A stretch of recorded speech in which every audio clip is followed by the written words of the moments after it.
Derek Hansen.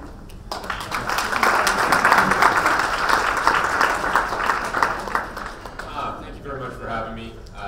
This is my second year doing this, and it's kind of a special event for me because I get a different level of energy from all of you that sometimes I don't get working with, whether it's college sport or Olympic sport or even pro sport. It's something that I really value, and the interactions that we have when I go from table to table is pretty special. So, I'm glad to be here. If you have any questions during our sessions or even during the presentation or even after, I'll stick around after if you want. I'll try and help out wherever I can. But I want to keep this presentation pretty basic. There's going to be some, I guess, complex or higher level concepts I'm going to present. And the intention is not to confuse people or say, like, this is high performance and then this is you. The idea is to relay some concepts that I think you can really use. And a lot of the things that I'm going to talk about, a lot of the time, will be complicated, but even for all of the other groups that I work for or work with, and I'm sure Jacques and Laura are going to say the same things, is a lot of the time we're trying to simplify all the time, no matter how complicated, no matter if it's a world record holder or a pro team. Simplification is probably the most important part of it, and whether it's presenting data in a way that's easier for coaches to understand, I think that's the most important thing. And when it gets transferred down to the athlete level, we don't want to be speaking for hours. We want to be giving very simple instructions and saying, okay, let's go to it. This is what the objective is, and just let it happen. And I think that's, the older I get, the more I find that that's the important thing, is the communication side, connecting with people and making things very easy to understand so that we can move forward. So hopefully this presentation is along those lines and everybody gets something from it that they can take. Or even if it, I guess, piques your interest and you want to ask more questions to me, more pointed questions, that's great too. It's just to create, I guess, some discussion. So last year I called it periodization, and there's just too many syllables and it just gets too confusing. So planning for success. Okay. So I'm just going to start working with a tennis player that's number 2 in the world, not number 2 in Canada, and I think she's top 70 in the world. And some of the things that we've discussed with her, even she's just in China right now competing, going to come back and we're going to start working with her. Never worked with a tennis player before, but it's the same process of going through and asking, okay, what do you think are your deficiencies? What are your strengths? How do we move forward? And what are your comfort zones, and what do you like doing? And we're going to go through that process, and I think it's going to be a successful process, but it's very interesting starting with a new sport. Some of the football teams that I've helped out, this is Baylor University, and we're doing a lot of data analysis and trying to understand how we can simplify things to have value added for their program. And then, as I was telling Jacques, we started some work with track cycling again. I've worked with BMX, some sprint cycling. This is team pursuit. And again, it's coming back to the same concepts. I'm not doing anything really different in terms of my involvement, but I'm trying to find some common ground and move forward on some very, very basic things. So what we're going to talk about today is, there's that word periodization. We'll talk a bit about that, but a lot of it means just planning things in easy to manage parts. And we'll talk more about how that works. And some of it will start with just how you organize your day when you train. And what do we start with? Okay, what's in the middle? What's in the end? How long is that session going to be? How much time do we have? And I think that's the important thing. Let's start with what's going to happen on the day. We work out to how the week is distributed, how the month. We can work out to half a year, full year. But a lot of the time, it's going to be something as basic as, hey, I have my athletes here. What am I going to do on this day? And then start piecing things together. I like to talk a lot about what kind of work we're going to do, how much of it we're going to do, and how we're going to progress from day to day, week to week, to make sure everything works smoothly and everybody keeps improving. And I think this idea of progression is very important. You can't start with somebody for the first time and just go, hey, we're going to do everything at once. We're going to cover it off in the session, because usually that ends up badly. We'll talk a bit about tapering and peaking somebody for a competition, and a lot of the time that just that comes down to unloading the work, but keeping the quality of work high. We'll talk a bit about testing and monitoring and how you can do that in a simple way and not making it just this exhaustive process in itself. Because sometimes people go, oh, we're going to test every week, or we're going to, but you know, when are we going to train? We have to make sure that we test at the right time and we get good information from it. And also we'll talk about injury prevention and recovery. But for the most part, I did a recovery presentation in Boston last May, and they wanted to talk about recovery and regeneration. But the whole time, the whole presentation, if I showed you the presentation, it's really about organizing your training properly. We can come up with massage techniques and hot, cold baths and saunas and all those sorts of things and rolling out. But if your training is not organized properly, you're going to end up with problems. And I think that's the most important thing. How much rest are we giving them? How are we progressing the load? Where are we going from week to week? Are we listening to the athletes in terms of what they're showing us visually, physically, and what they're communicating to us? That's probably the most important thing. The organizing of training depends on a whole bunch of things. And a lot of it comes down to practicality. And like I said, what's going to work on the day, what's going to work with the athletes that you have in front of you. And I cannot take an athlete that I've worked with at an Olympic level or a collegiate level and say, hey, that worked there, this is going to work here. It just doesn't work that way. You always have to individualize everything. And I think that's one of the main themes today too, is individualize whenever you can. And that might be based on individualizing for a specific group that has similar qualities. It might be individuals within that group. But I think the more that you can individualize, and I know it's difficult. I struggle with it a lot of the time. I'll have 80 to 100 football players, and individualizing over that larger group is very difficult. It can really run you down. So I think you have to pick your battles and figure out, okay, where am I going to get the best bang for my buck? And individualizing in some cases and having a little bit more of a mass approach in other cases. So, but a lot of the time you're going to look at what are my objectives here? Where do I want to go with this training program? What am I working towards? How much do I need to improve? And a lot of it will depend on the group that you're working with, and you might do some sort of testing to establish where we are and then where you think you can go from there. A lot of it comes down to your time. Are you available to train every day? Are you available to train 2 times per week? How much time per day? We all have jobs, we all have other commitments that will challenge us. But at the same time, we all want to do our best. So making that calculation of how much time you can put in is important. Always the case when you're dealing with inclement weather is, do I have a room to do my work in? Do I have a facility? Do we have the money to get that facility? And this is huge a lot of the time. Having said that, I've seen people do amazing things with limited facilities just by being creative. So get the best facility you can, get it to fit your circumstances, but at the same time, be creative, be spontaneous, make things work. And one example was a coach came over to Canada and was working with some athletes, and they wanted medicine balls to throw. And the budget timeline didn't work that they could purchase them. They had to go through all these processes. So they went to some rock quarry and they grabbed rocks and they threw rocks for a while. So, same sort of end result, I guess, in terms of moving something with some weight and mass and having some velocity behind it.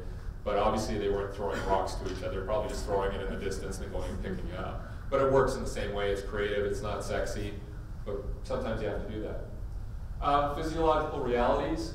How much rest and recovery do you need if you're going to train somebody? What's their fitness level?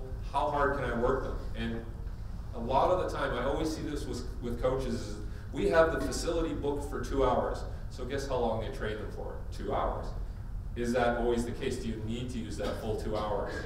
Because sometimes you will optimize the work over 60, 70 minutes.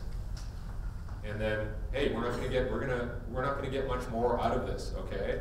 So maybe we change the work, we do some stretching, we do something different, we have an education component, but it doesn't necessarily mean you have to train for 2 hours. How have you set up your training? But don't always just, hey, I have the gym for this long, we're going to run around for that long. Or the other one was, how long is a soccer game? 90 minutes. So guess what? Every training session has to be 90 minutes. And it doesn't have to be. You can break it down differently, okay? So think creatively. Don't always fall into the traps of like this oversimplification. Again, so I say work capacity, overall fitness, and training history. Where are they coming from? Are they advanced? Do they have a good fitness and aerobic base behind them so that we can work them longer? If they don't, you can't. And I see this a lot even in professional sports. In the NFL, they have a collective bargaining agreement that shrinks the amount of mandatory time in the off-season they can train, because the players thought, oh, we're getting injured, we don't want to train too much in the off-season, this is our off-season, we get hurt in the in-season, so we want more time in the off-season to have fun. So they shrunk it down from, I think it was about 12 or 13 weeks, and now it's more like 5 or 6 weeks. But what happens is, when you don't have that mandatory training, I think it usually falls between May and June, and then they have 6 weeks off, and then they have their training camp. So now you have them training less. Guess what they do when they have that 6 weeks off before training camp? Wings and beer. Not much. Not much. You know, they go to Vegas. But the problem is now the coach's expectations coming into training camp is what? Let's get as much done as we can. And so one of the things that I found this year was there's a high incidence of Achilles tendon ruptures in the NFL. And they have at least 16 now, I think it is. And that used to be an injury that where, like, you know, somebody my age or older would go out, hey, let's go throw the football around. Poof, my Achilles tendon goes because I haven't been training, I'm not used to it. But we have 19, 20, 21-year-olds blowing their Achilles tendons out. And some of it may be because they're not prepared and that they're trying to get too much done in a short amount of time to get ready for the season. So that's always a consideration. How we train in competition, or just in a general training phase versus as we approach a competitive phase is going to change how we organize our work and how much work we do as well. Because training or competition itself is probably going to be the most stressful thing that you do in most cases. And so we have to think, okay, if I go do a game or a race, that's part of my training too. That has to be factored into your calculation. It's not like it's an invisible activity. That's probably the most stressful thing. Everything's going to work off that training, and your training for the rest of the week should complement what happens in that competition. The training philosophy of the coach, emphasis on work capacity versus intensity, quality. Some people like, oh, we're going to train in the morning, early in the morning, because that's how we get tough. You know, we're going to train at 5 a.m. But all the scientific studies show that working out in the morning is not the best time because most people don't get to sleep early enough, okay? And so we have, oh, you have 4 or 5 hours of sleep, then you're going to train them and exhaust them.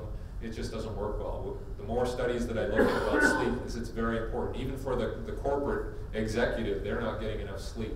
It's affecting their brain, and athletes, it affects their motor control. So sleep is really important. So the more you push your workout to the morning, the more it takes away from the sleep that they need. And there was a study in Australia that they did where they would train Monday to Friday at 5 a.m., some ridiculous time. And of course, it's probably a good time for us at that time, the way the time zones work out. But they're at 5 a.m. So the athletes are going to sleep, I think roughly about 10 or 11. So they're getting about 5-6 hours of sleep when athletes should get 8 to 9. But the problem is when they get their days off, guess what they do on Saturday, Sunday? They sleep in. So what does that do with your sleep cycles? It just screws everything up, and now they're just in disarray with their recovery. So if you're going to do that, they have to keep doing that through the week to have some continuity. But as we know, people don't want to do. I don't want to wake up at 5 on the weekend, you know. So keep that in mind.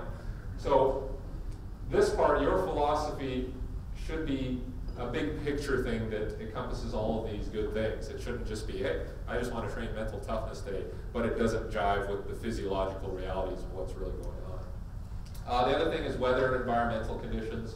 It's not bad in Vancouver, I guess, but in some of the northern climates where it gets very cold, you have to have an indoor option.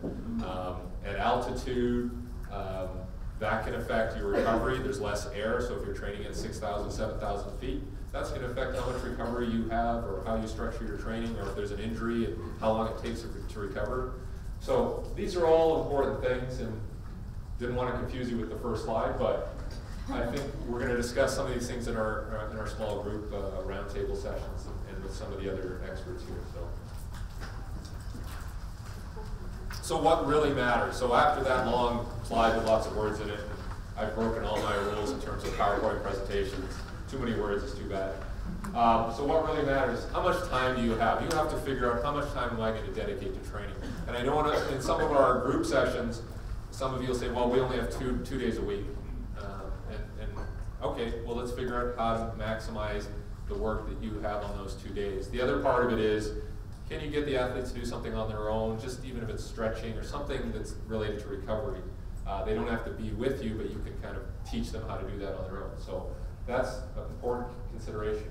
Are your athletes able to put in the work? Can they put in the time? Do they have the attitude to put in the time? And that's huge. You can write a fantastic plan, but if people aren't showing up on the day, it's not going to work. So you have to compromise in some cases and figure out what are you willing to do? What are you able to do? And then have the optimal plan for that. Injuries are huge, and especially in professional sport, that's the limitation a lot of the time, how many games are lost due to injury.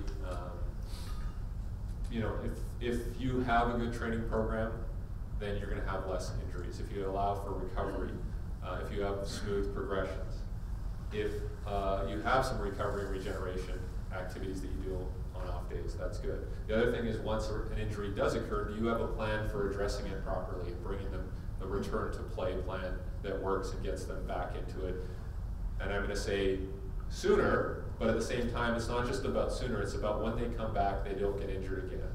So we all want to get back in a hurry, but are we setting them up for injury again? There was I'm going to get back on Achilles tendons. There was an athlete for I think it was the Redskins, who tore his Achilles 5 weeks ago.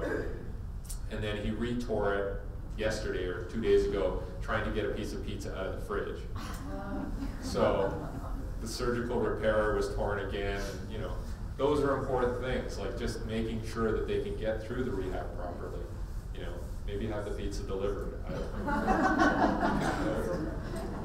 know. I hate to say it, but the financial side is important, and that doesn't necessarily mean athletes get paid and coaches get paid, although we'd love that. But do we have the finances for travel? Do we have the right equipment? Those types of things are important, and if you're working with athletes and you have a club and there's some fundraising activities involved, that's all important to make sure that you can achieve all your goals and have the right things in place. So never underestimate that. On the other side of it is, money doesn't solve everything. So, flexibility and confidence to deviate from the plan. So if we talk today and we come up with a great plan for you, guess what? How much of that plan is going to actually get implemented? I'd be thrilled if 60% of it actually got implemented, because of all of these other things that are happening and things change. When you decide, hey, we're going to go to war, this is our plan, guess what? It never really works out that way. But you have to have the confidence and the ability to be flexible, to make changes on the fly, good decisions, and I think that's a huge part of coaching. The planning is one thing, but making the right decision on the day is pretty important as well, if not more important. So, the evil word periodization, really all it means is like, hey, we've got a whole year of training, let's break it down into phases that we can actually deal with, either on a daily, weekly basis. We know what the emphasis in this phase is. It might be strength, it might be endurance, it might be something technical related to your sport. But there will be a different emphasis as we approach full competition, okay? And the volume of training is going to change. But it really is just to break it down so I can understand things a little better and make sure that we have a focus for 3 weeks, 4 weeks, 6 weeks, whatever it is. But I don't want it to be much more complicated than that. And all of this physiologically goes back to this concept of, hey, we're going to apply stress on people, and hopefully they supercompensate and they get better and they can handle that stress and more stress the next time. So this is how we get better. And there's an interesting book that I'm reading that was referred to me by the sports science advisor for the Seattle Sounders, and it's called Anti-Fragile. It's really complicated. It takes me forever to get through a page. But the whole concept is when I say to you, what is the opposite of fragile? And most people say resilient, robust. So this desk, this lecture here is robust. It's not going to move. I can't karate chop it. I wouldn't even try. But he's saying what actually it should be is anti-fragile, whereas whatever the object is or person is, they should not only be robust, but they should adapt and grow and get better and adapt to other stresses. Because guess what? There's going to be somebody who can karate chop through this, and it better be prepared for it. So if you have lots of extra time and you want to read an interesting book, it's called Anti-Fragile. But it got me thinking about how I approach not just performance, but injury prevention and even just daily activities.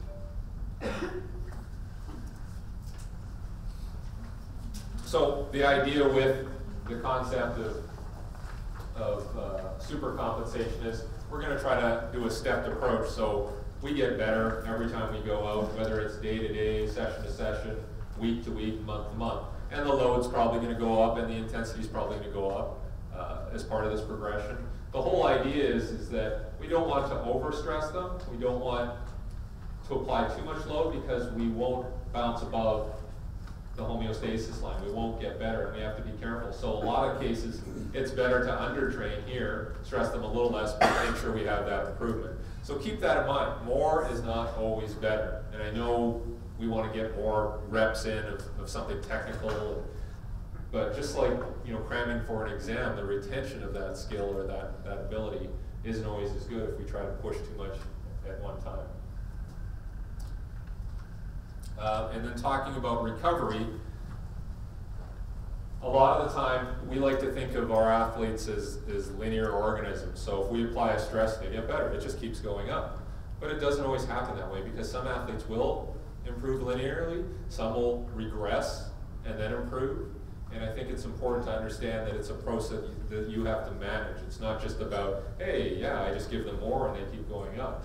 So we apply a training load when we're looking at recovery, and then we determine what the optimal recovery duration is. Do we give them a day off before we hit them again, 2 days off? And then we monitor their recovery, whether just watching them and what their biomechanics are like, or is it improving, or is there fatigue in the system? We talk to them, how are you feeling? And I think that's underestimated, like just talking to the athletes. I think some coaches think that if you ask them, how are you feeling, you're almost offering them to say, oh, I'm weak, I'm not feeling good. And it sets up sort of a negative impression of the training and the adaptation process. So don't be afraid to ask, how are you doing? And sometimes you might get a pretty good answer back that you can use.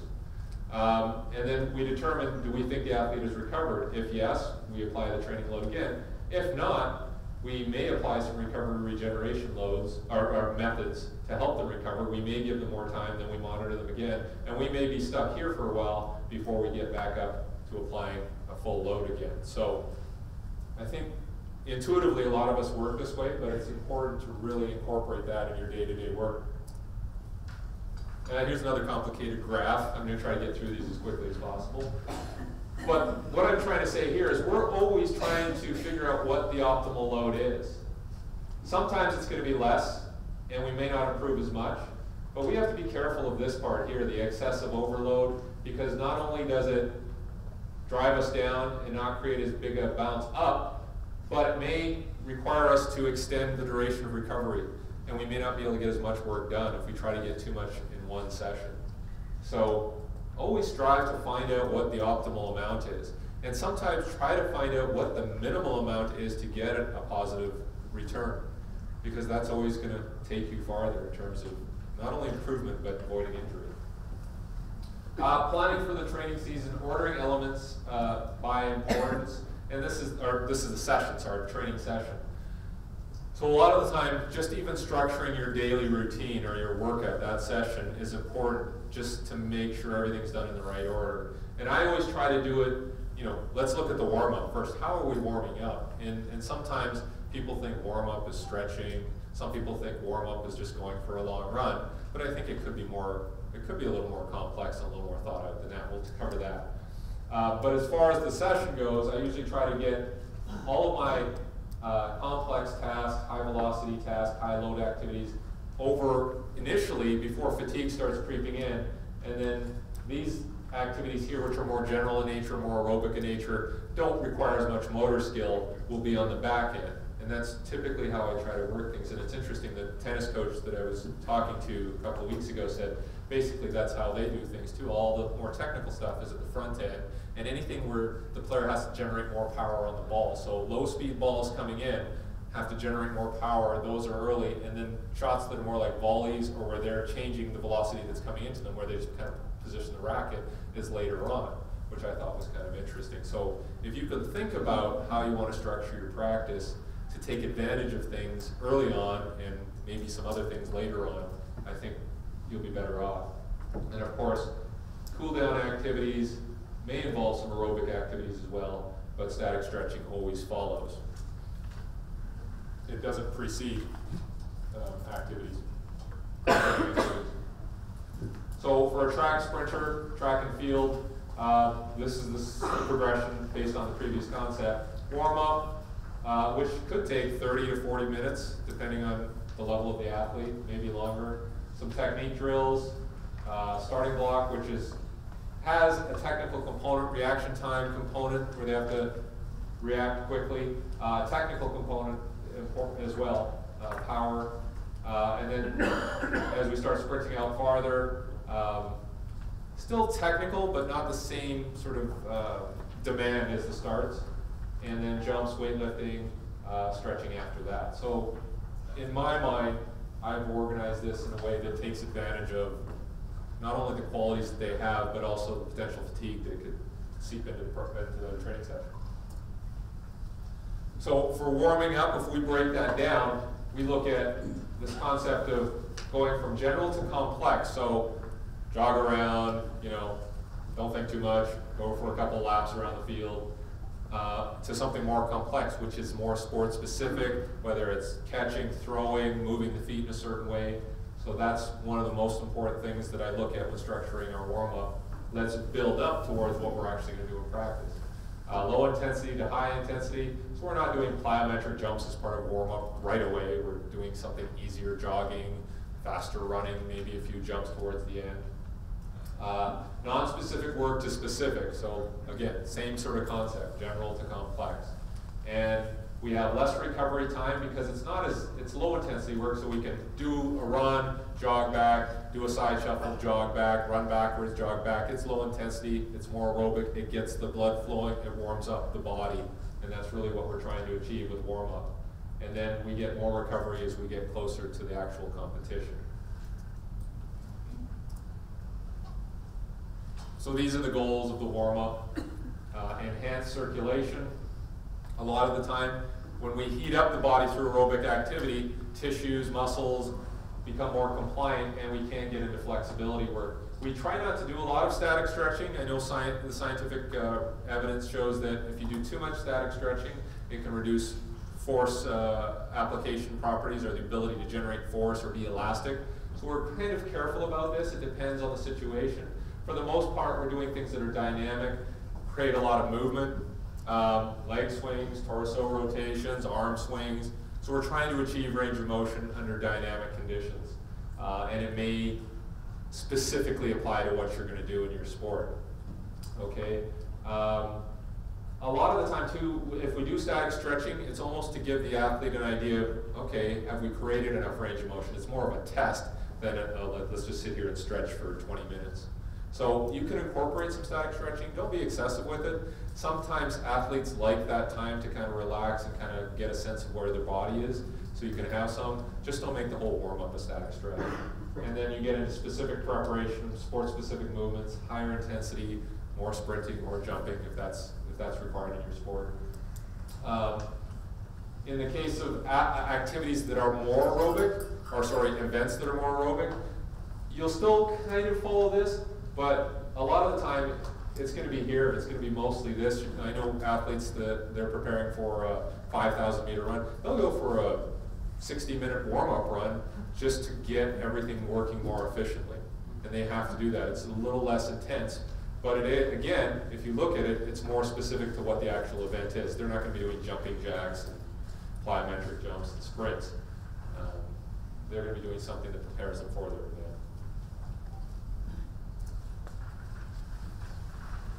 So, if we're going to have multiple sessions within a day, I don't know if you're going to do that, but if you do, you may try and figure out exactly what your objective is in those events. Understand that maybe we'll get tired through the day if we have multiple events. So the first session, I'll try to do things that are more technical and have a speed and power emphasis. If we train later in the day, maybe more of a strength emphasis or a strength endurance emphasis where it may not be as technical, maybe hitting the motor units or the muscle fibers a little differently, more time under tension, less elastic, less velocity. Whereas the third session may have more of an aerobic emphasis, which also helps with recovery. Okay, anytime we're creating more circulation, it really helps flush things out, re-energize the muscles with oxygen. And if it's early morning, I may reverse that a bit because I don't know how you feel when you wake up in the morning. I try not to drink too much coffee, but I don't feel like doing plyometrics or sprinting or doing anything too technical. So it might be more of a circulatory emphasis. And quite honestly, if you look at the history of sport and who trains in the morning, it tends to be swimming, rowing. It's not, boxing. So try to have that reflected in what you do, trying to wake them up almost and keep it a little more low intensity if you're going to have that as your first session. And then you can get into more speed, power in the second session and then recover in the third session. I don't know if you guys are going to be doing multiple sessions in the day. If you are, good for you. But that just gives you some context. Through the week, if you are training multiple times through the week, take the approach of I'm not going to train like a superhero every day. You have to pick your spots. And in this representation here, we're kind of building up over 3 days, dropping down, then building up again, then dropping down. So this idea that, okay, we need some recovery integrated into this progression. We can't go hard every day. Because guess what happens when we try to go hard every day? We go hard the first day. It might be up here. Go hard the second day, it goes down, and it just steps down as you go because we get fatigued and it's just too much. So figuring out when we want to go hard, and it may be on the day when you think, oh, we have this facility, we want to get these things done on this day, and so we're outside in the cold, we might do something a little less intense. That has to be your thought process of when am I going to maximize the adaptation? If there's only 2 days when you can do that, let's organize everything around it so that those are 2 really good days. And the other stuff can be, less specific, more maybe geared to recovery or just general fitness. And so this is an example of how we organize that. We might have a full training session Monday and Thursday. That's all we have. And that's fine. If that's how you're organizing it, maximize what you can do on those days. Get the technical work in. Get things that are specific to what you're going to do in your sport. And then surround it with things that will help support that, whether it's just general fitness, aerobic training, anything to do with recovery. If it's something as simple as they go to the gym and do just a stationary bike workout, that's fine. By all means, do that. They don't need somebody to have technical input during that session. But it still helps support these 2 high days here. Okay? And that's really all I'm trying to convey today is how you set up your training is very important for your eventual outcome. If you have 3 days, it might be set up like this, where we have some recovery between these 2 high days. You might have a day off here and then build up. And whenever you have a day off, be careful sometimes because you think, oh, we've given them a complete day off. They don't have to do anything. But coming back the next day, you are going to be a little flat. You have to kind of step it up. And this was something that I wrote an article about this for NFL, and the Philadelphia Eagles, they have a hard training day before a game, and everybody's like, what are they doing? They're going to be tired. But a lot of teams will ramp it down, and then the last day before a game, they'll do a walkthrough of all the plays, and everything's low intensity. But in order to go from down here to up here, you need this intermediate step a lot of the time. And so when I was an athlete, we would do things like a full warm-up the day before. I was a track athlete, so we do a full warm-up the day before, a couple of things that had some intensity to it, not enough to fatigue us, but to get us ready for the next day. And I would still wake up the morning of that competition and do a bit of a warm-up as well, because it made it easier for me to warm up when it came to the time of the event. So think about that and how you set up your competition. Don't think that, hey, whole bunch of rest right before the day before is a good thing, because most of the time it isn't. It makes you flat, and it almost sets up this downward train. Have you ever been working out or doing in your jobs and doing lots, and you know it's hard and you're tired, and then guess when you get sick? It's not during that period, it's when you take that day off or you relax and your immune system just caves, right? So think about those types of concepts. Yeah. But the other thing that happens too with athletes is athletes are going, they get hurt, they're off for 3 weeks because of that injury, then they come back and guess what? They have a great performance when they come back because maybe they were overtrained and they needed that rest. So that's another way to look at it as well. So we're just trying to improve week to week, month to month, making sure that it's not hard every week. We have a recovery week. We're trying to step things up. Guess what? Theoretically, this looks good. It doesn't normally look like this. I mean, we try to do that, but I'm always backing off on training to make sure that the improvement happens. And I might not go 3 weeks hard. I may have to drop week 3 because I just don't see it happening in practice with the athletes. The athletes look flat, or people are getting hurt, or people are getting sick. Don't be afraid to deviate from the plan. Okay? That's the most important message you can take away here.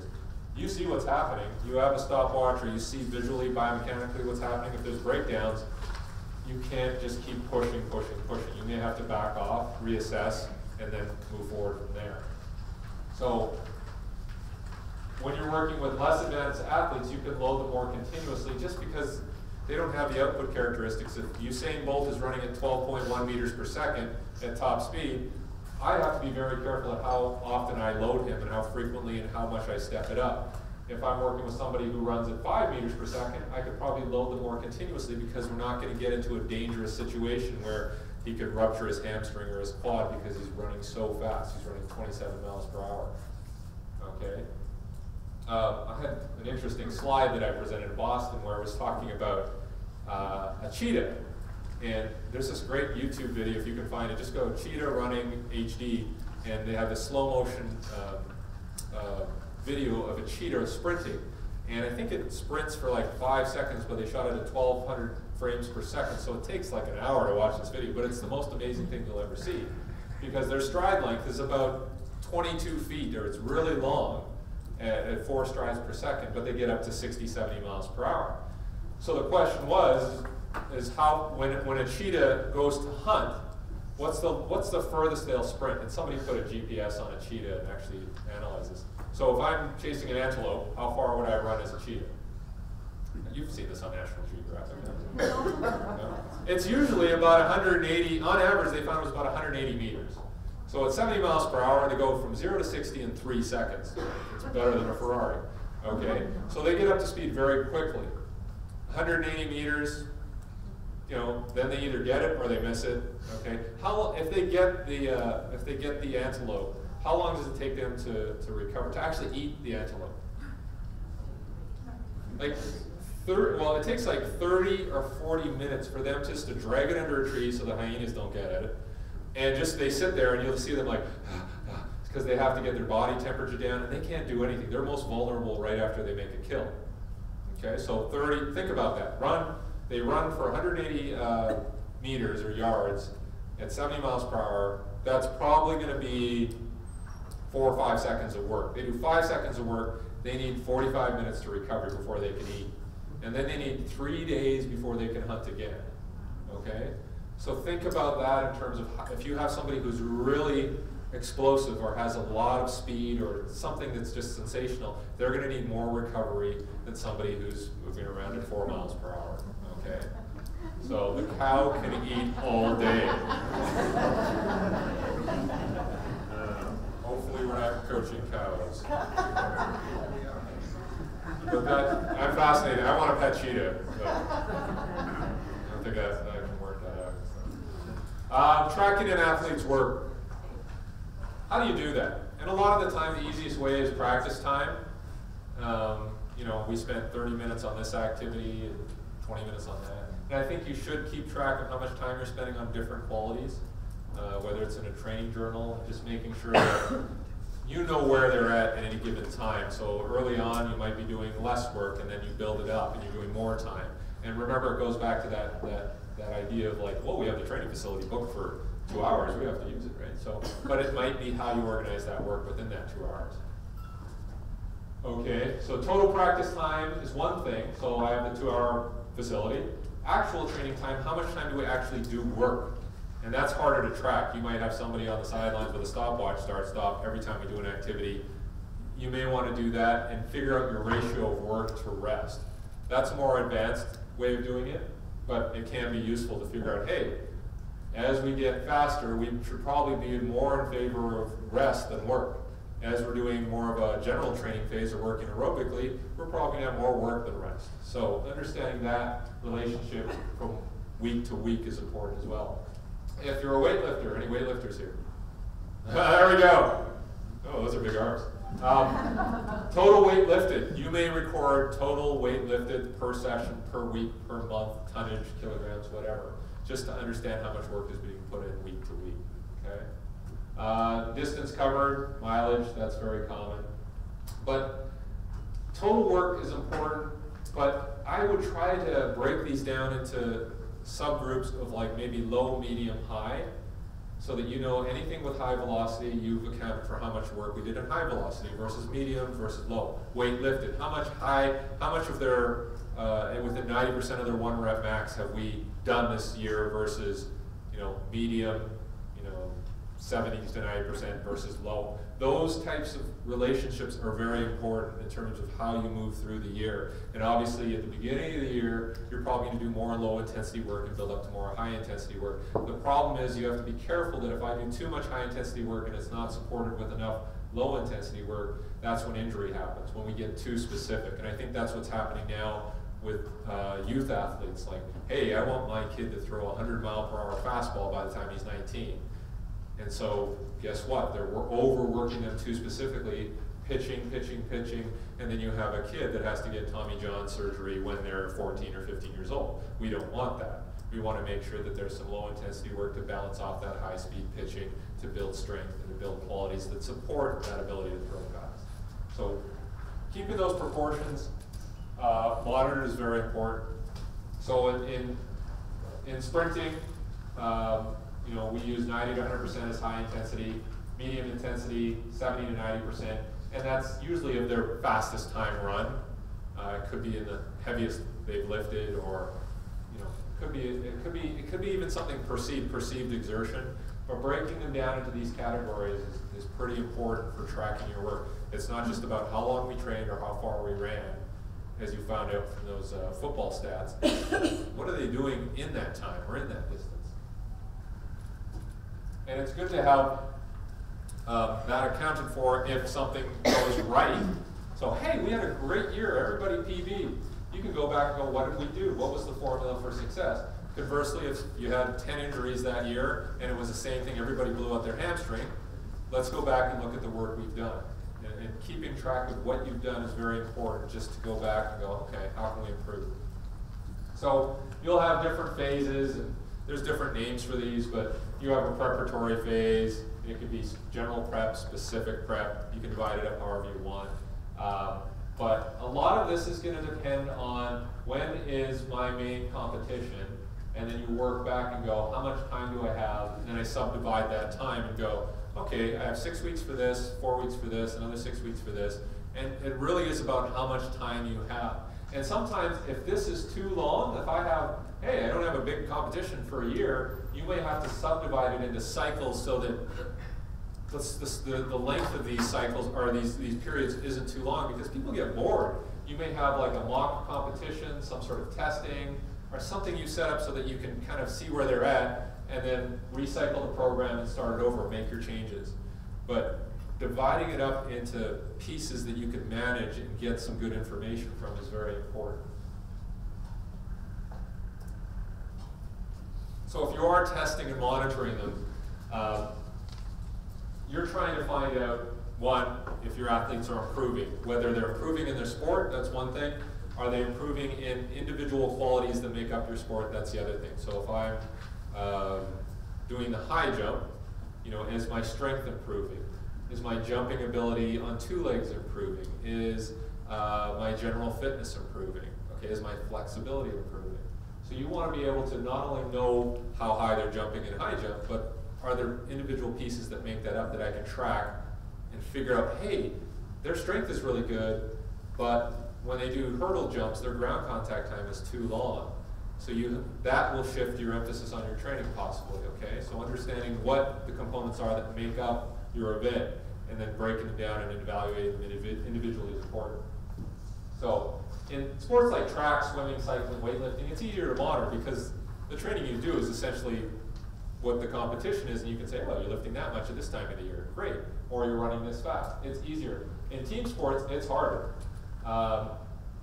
Or sports where there's judges involved, that's even harder. You don't know, you can't bring the judges over. How does that look today? Ship them out again. But you might have other things that you break down and go, okay, in a team sport in soccer, we're going to look at speed. In figure skating, we're going to look at, how high they jump in a certain jump. So you can break it down into things that you can evaluate and have, for the most part, something pretty objective. I also like having some subjective criteria in there as well. So maybe, whether it's your assessment of technique on a scale of 1 to 10, your assessment of fatigue, or the athlete's assessment of fatigue. So having some subjective criteria in there also helps to support some of the objective data you might have. Tests shouldn't be too skill intensive or complicated because there's a bias involved. If it's something that involves a lot of sport specific skill, sometimes people will just test well because they're good technically, but maybe physiologically they're not that good. So a vertical jump is a good one. Anything with jumping, it's usually pretty intuitive. Sometimes we have athletes throw a ball, but sometimes that can get pretty technical as well. We do things like grip strength tests, just to have, again, there's no skill in that. So if you can find something that doesn't have too much skill, that should be at least a couple of your tests, and then you can have more sport-specific tests there as well. But from a physiological point of view, you want something where you can just put them in, it's consistent, there's no bias, and you can go, okay, they're improving. Test periodically, not too often, the beginning or end of a training phase. Sometimes people like to test too much, I think, and it takes the focus out of training. And again, a test is a maximal activity for the most part, so it's going to take some time to recover from that. So it will interfere with your training process as well if you do too much of it. Yeah, so don't over test, just put it in. Sometimes it's nice for the athletes just to be involved in a testing environment. It can kind of simulate a competitive environment. It's a goal that they work towards, they get excited about. Maybe when they test, you have like prizes or something like, hey, okay, you tested well in this, or you improved by this much. I used to give out t-shirts to kids, said, okay, you're tested well, gold, silver, bronze, or whatever. But be creative with it. Identifying fatigue, like I said initially, talking, communicating with the athletes. If you can verbally just talk to them, hey, how are you doing? If they can write something down, if they have a journal, if they rate on a scale of 1 to 3, 1 to 10, how they're feeling, that's fine too. Most of the time you're going to be monitoring their performance in terms of stopwatch, how fast they're running, something quantitative. But like I said before, have some qualitative scales in there as well. Like, okay, on this technique, right now I think you're about a 3 out of 5. They use a thing called a heavy legs index, where you can scale muscle fatigue on a scale of 1 to 10. Depends on the athlete you're working with if they can understand this concept. But it's not a bad idea. Hey, how are your legs feeling after that workout? Well, I feel like a 2 right now, or I feel like a 10. If you could have some sort of training journal or diary to document that, even if it's the coach doing it, asking some of these things, and then each athlete in your journal, you have columns, like this athlete rates a 4, this on this, and there's just something you can track. It's not a bad thing. It doesn't take too much effort, but it's always good to have the information. Anybody who's working on them as a physical therapist, massage therapist, physiochiropractors, have some communication with them. Hey, how's the athlete doing? What is your perspective on it? You can monitor weight, resting heart rate, muscle soreness, sleep patterns, how long they're sleeping, quality of sleep, even if it is, again, a subjective rating. And then obviously you can do lab tests, which tend to be more invasive and just more time. It takes time to get the results back. At the higher level, that's more common, but I don't know if it's necessary unless you have a significant case of overtraining that you want to diagnose. So, key points to remember. I think the most important thing is focusing on improving and adapting. A lot of people like to look at exercises and go, oh, what are the top 10 exercises for whatever, getting rid of belly fat? I don't care. It's all about, are we improving in our sport? You know, it's nice to have fancy exercise and make it look like the workout is cool, but for the most part, we have to make sure that we are moving forward from work session to session, week to week, month to month, year to year. Don't lose sight of the big picture when managing the details of the program. So again, the big picture is we're trying to improve for this competition. If you have to change things in order for that to happen, great, you can deviate from the plan. Recognize the importance of planned recovery and regeneration work between the training sessions. If you find that athletes are getting tired and you still have that facility booked, again, you don't have to use that facility for running or whatever your intended purpose was. You can do a stretch session. You can bring somebody in to talk about sports psychology or motivation. You don't have to do it all the time. You can change it up, and quite honestly, you'll probably get a more positive reaction if you change things up a bit sometimes. Practice like you played. That's very important. Again, when we get into a situation where I have this practice time, I got to do as much as I can like the game. A lot of the time it starts changing differently than the game because we're doing too much, okay? If we try to do, if I'm a tennis coach and hey, our service is horrible, we have to do 2 hours of serving. Well, guess what? That's not going to be very sport specific after the first 20 minutes. It's going to change. The technique's going to change. The velocity's going to change. Bad habits may creep in. So make sure if you're going to have a discrete session or part of a session where you want to practice like you're going to play or like your desire to play, it can't be too long. You may have to give a rest break. You may have to change it up a bit. But create an environment where the athlete can succeed in a game situation. And this is actually interesting. There's a book I'm reading. It's on preparation for combat and for police officers, SWAT team members. And one of the most important things that came out of that book was don't set your officers or your men up, or your Army people up to fail. So try not to create scenarios where they are going to get shot by a paintball or something like that. Try to set it up so they succeed, because it only reinforces a negative outcome. And I think it's the same for us. Obviously, it's a little more dire for them, but I think we should take the same approach. And be flexible. Don't be afraid to change. Look at some ideas. Obviously, we need consistency. We need some redundancy so that we improve and we improve specific qualities. But at the same time, you can change a little bit here, change there, and that's the art of coaching. That's where you come in as the expert. But most important, are your athletes improving? So, that's where I'm going to finish. I don't know how much time I've taken. Hopefully that's